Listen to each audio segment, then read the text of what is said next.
Okay, I'm finally going to predict UFC 317 in this video. I'm very excited for the main card of this fight. The prelims or whatever, but the main card is extremely nice. I feel like there's a lot of matchups on this card that are really hard to predict. Every single fight to me is extremely hard to predict, except for one that we're going to get into. And we're going to start with Peyton Talbot versus Felipe Lima. I think Felipe Lima is going to win. I am really disappointed with the way Peyton Talbot looked against Ronnie Barcelos. And I'm disappointed in the way Ronnie Barcelos looks in general. I don't think Ronnie Barcelos is that good.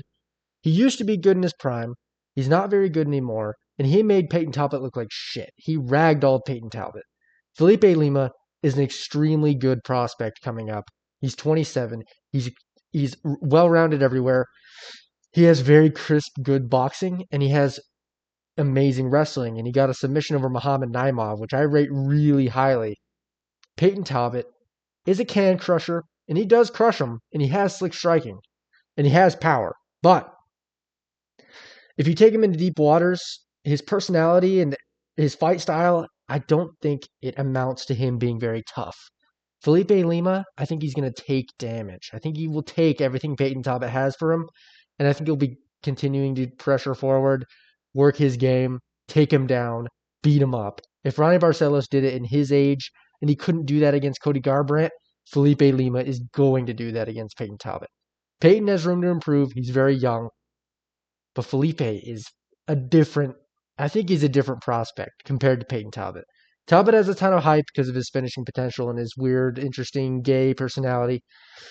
I think Felipe Lima is balls deep in the game, and I think he's going to show skills that Peyton Talbot isn't ready for. I think he's going to show a game that Peyton Talbot is not equipped to handle, and I think Felipe Lima is going to win.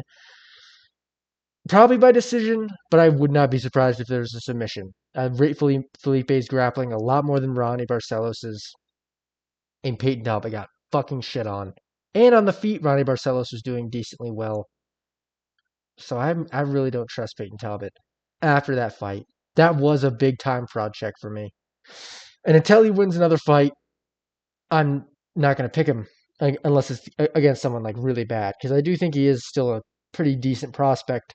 But Felipe Lima is not the opponent you want to go up against on a loss where you lost because of grappling. Felipe Lima has a ton of momentum, and I think he's going to continue to carry that on and beat the shit out of Peyton Talbot. Next, we have Beneil Dariush versus Renato Moicano. For me, this one is extremely hard to predict. I know Renato Moicano is on a roll, besides the Islam loss, which I don't really count. You can't really count the Islam loss. It was on like 2 days' notice, and it's Islam Makhachev. But Renato Moicano, I know he's on the run. I know he's been doing really good, and he destroyed Benoit Saint Denis, which is super impressive. Is it? It's not that impressive. At his age and his like style of fighting, it is impressive because Benoit is a prospect who now we know is that Benoit Saint Denis is low key shit. But that's okay. Renato still destroyed him and like just demolished him, which is impressive no matter how you look at it. Thing with Beneil is 2 years ago, 3 years ago, I would pick him to win this fight. I think he is pretty powerful on the feet, and he likes to get into these tough scraps, which I think he would probably beat Renato Moicano in. But after 2 knockout losses and like a year and a half off, I don't trust Beneil Dariush's chin, his preparedness, and his body in general. I don't trust him to be physical enough to beat Renato Moicano, who is pretty physical in the octagon. That's his like main trait. That's his main weapon, is his physicality. He's going to pressure you. He's going to try to take you down. If he succeeds, he has a good grappling game on the top. I see that being effective against Beneil Dariush at his age at this point. Beneil Dariush has a great grappling game. He still does have a pretty good grappling game. I don't see him blast doubling Renato Moicano down. I think the physicality is going to be on Renato's side. They're the same age, but Renato's in a different point in his career. Beneil's on the down. He's got knocked out twice, once by Charles Oliveira and once by Arman. No slouches for opponents. I get that. Very good opponents. But at the same time, that's still 2 knockout losses. His chin is going to feel that. Renato Moicano, he doesn't have the best power. He doesn't have the best striking. I think he's slow on the feet, to be honest. But he's physical. And I think he'll be able to implement that against Beneil. If it goes later in the fight, I think Beneil's going to start picking it up a bit, and maybe he'll find chances on the feet.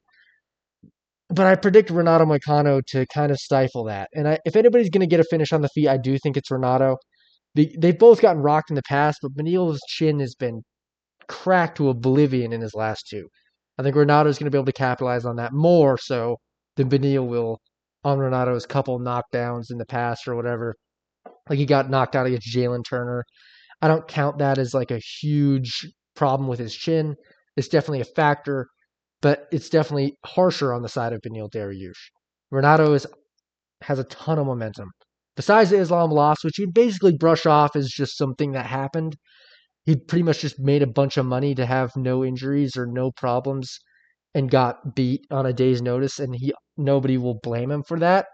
So it's honestly just free money for Renato Moicano if he has the right mindset, which I think he does. To him and to me, he's still on his streak. He's still destroying guys. He still has a ton of momentum, way more than Beneil Dariush. And I think he's going to carry into this fight and beat Beneil by decision or submission late in the fight. That's my prediction.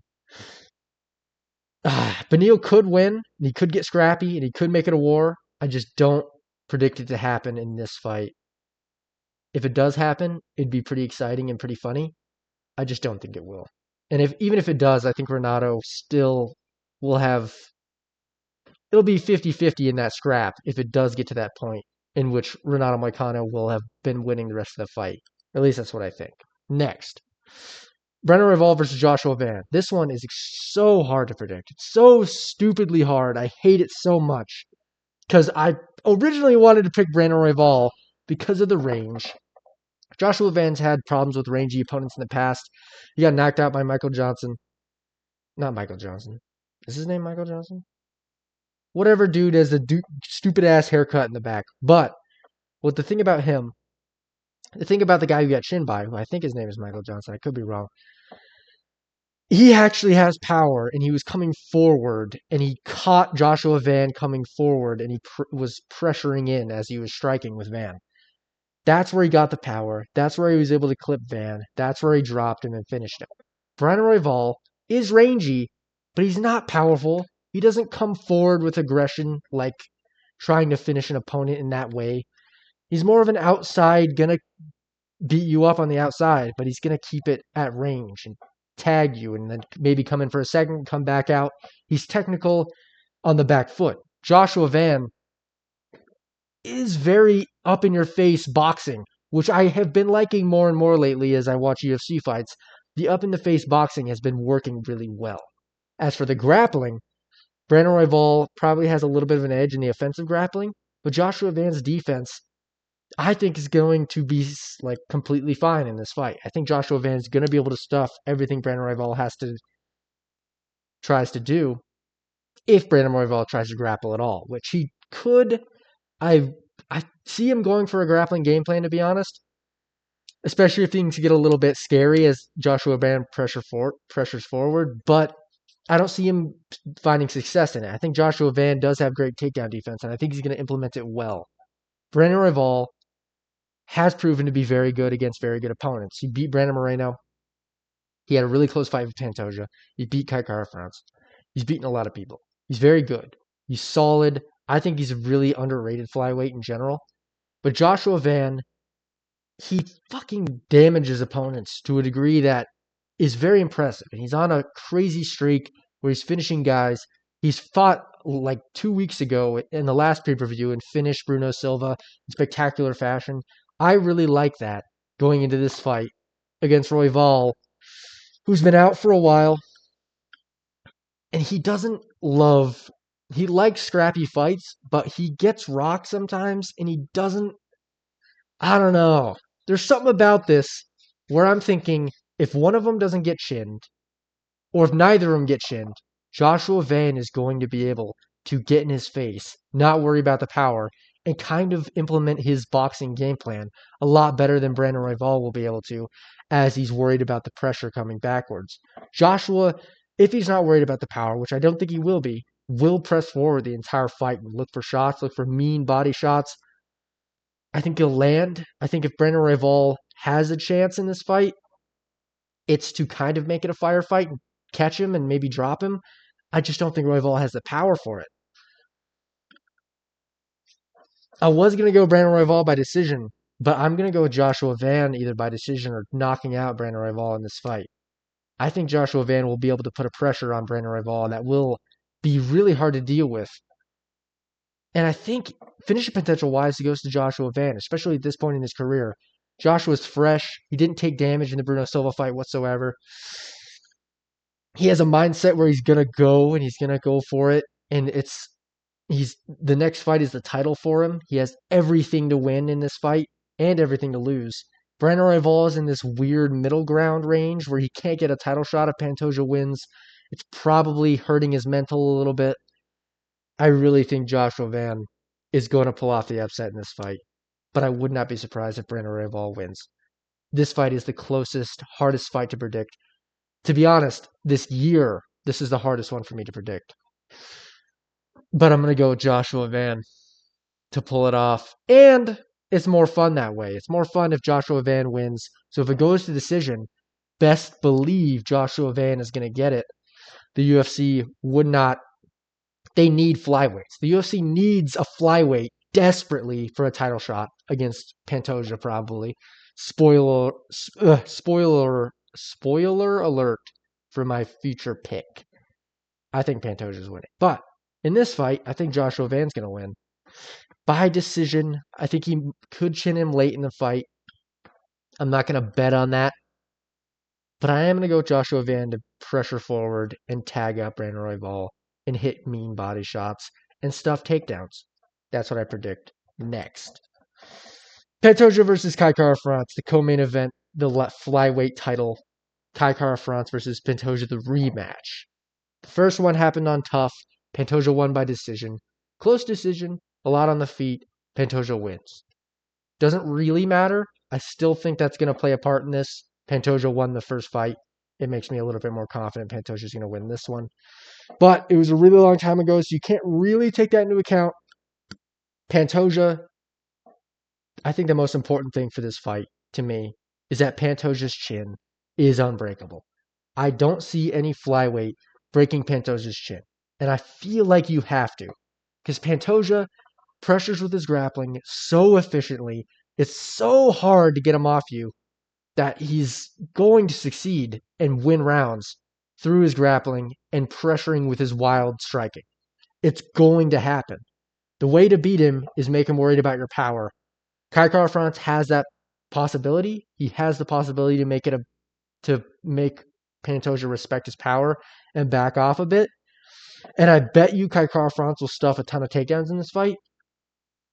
I just can't imagine Kai Kara-France shinning Pantoja. And when it comes to close decisions, there's nobody better at flyweight than Pantoja. He's going to win a close decision on the grappling. He's going to hold you up against the cage and make it rough.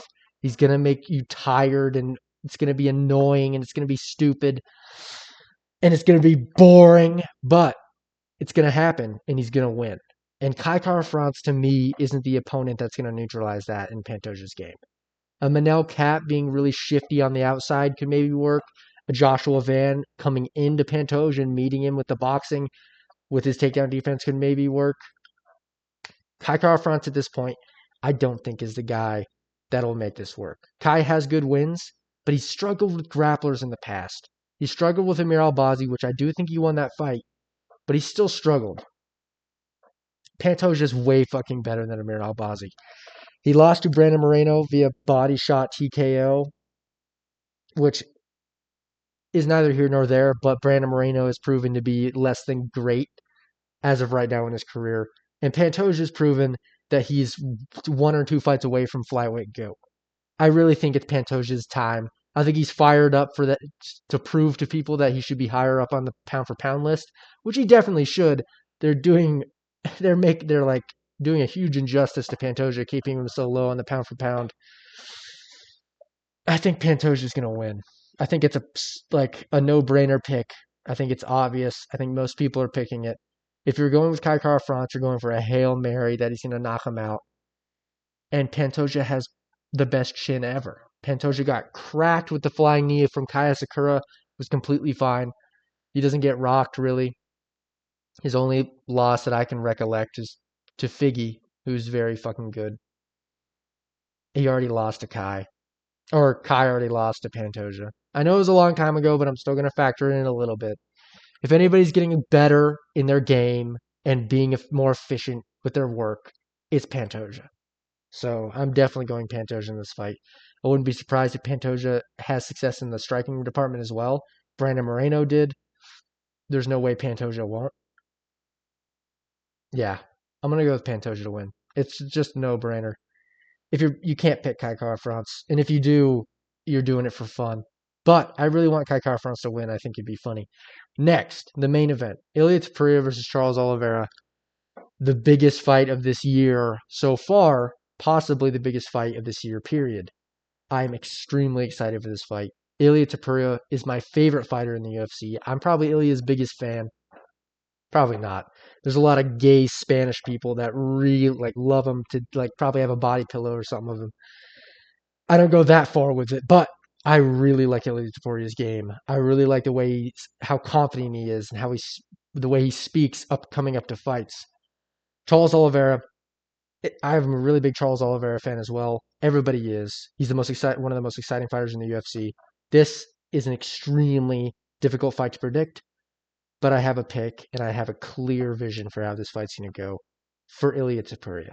I think Ilia Topuria is going to win. I think he's going to knock out Charles Oliveira. I think it's going to happen in the first or second round. Charles Oliveira doesn't we all know Charles for how good he is and how he pushes forward and finishes the fights. He's amazing. He's good in the striking. He's good in the grappling. He'll finish you anywhere.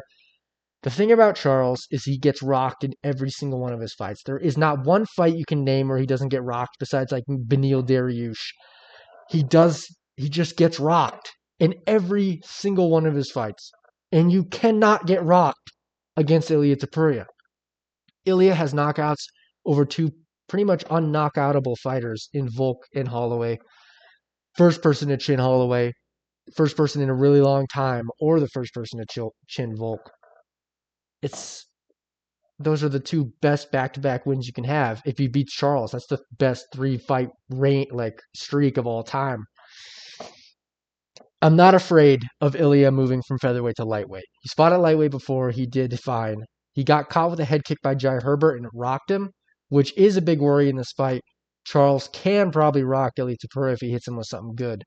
But if things get close, if things get into a brawl in the center, I'm trusting Ilia Topuria to put any hands on Charles Oliveira's chin at all and for Charles's chin to crumple. Sadly. I just don't think Charles has the chin to take on a fighter like Ilia, who has very crisp boxing, and that's his whole game. His whole game. He hasn't thrown a body kick or a head kick in the entirety of his UFC career. His entire game is pressing forward with his boxing, and if he lands, you're going to sleep. Charles Oliveira gets landed on way too much in fights to handle someone like Ilia Topuria's power. And you could make the argument that he won't have as much power at lightweight. If everything that Ilia Topuria is saying is true, that he struggled to make 145 and that it was a complete harm to his body, I'm going to trust that he keeps the power or even has more power up at lightweight. And to be honest, it doesn't really matter. Michael Chandler rocked Charles Oliveira in their last fight in the 5th round after getting grapple fucked for the first 4. At this point, I think any punch can rock Charles Oliveira. Charles, speaking of that Michael Chandler fight, I don't think he looked vintage in that fight. He looked very good. And don't get me wrong, he destroyed Michael Chandler. He fucking destroyed him for the first 4 rounds. That 5th round, Michael Chandler almost knocked him out. He almost got away with knocking out Oliveira in the 5th round. And it was way too close for comfort. Way too close for me to pick him against someone who's Michael Chandler's size, who is way more technical and way more powerful. Ilia has the game to beat Charles Oliveira. If anybody's going to beat Charles, it's someone with a ton of power, shorter in stature, because they're harder to grapple, that's going to chin him. Speaking of the grappling, Charles Oliveira has a great grappling game. I wouldn't count out Ilia Topuria. He comes from a wrestling background. He has good wrestling. I do think Charles Oliveira's size will play a big factor in the grappling department. But don't forget that Charles Oliveira is also a former featherweight. But I get it. Ilia Topuria's first fight at lightweight, he's going to have to get accustomed to this weight class. Charles is going to have the advantage in the size. So he could try to grapple Ilia Topuria, get him up against the fence, hold him down, maybe go for a submission. I don't expect him to get a submission. I think that's far-fetched. But holding him there is not super far-fetched when you think about their size and Oliveira's skill. So I could see that being the case. But am I gonna rely on that fact when Ilia Topuria has the wrestling background? He has the ability to get out of these positions. I'm not going to trust that Charles Oliveira is going to get to that point, take Ilia down, keep him down. And all Ilia really needs is a window. He just needs a window to want to find his striking. That's all he really needs. And the grappling against a shorter opponent is always harder. It's harder to grapple a short, stocky guy. It's why Islam had troubles with Volk. Also, Volk's just good, but it is just harder. It's why Charles couldn't submit Michael Chandler. It's just difficult. And Ilia Topuria has a wrestling background, is short in stature, is going to be explosive. His sprawls are going to be timed well, assumingly, and they're going to be powerful with a lot of pent-up muscle energy of Ilia Topuria coming up. I just don't see Charles's path to victory if he can't grapple him. If it turns out that Charles is way bigger, way stronger, just ragdolls Topuria, I'll be surprised, but I'll accept that fact.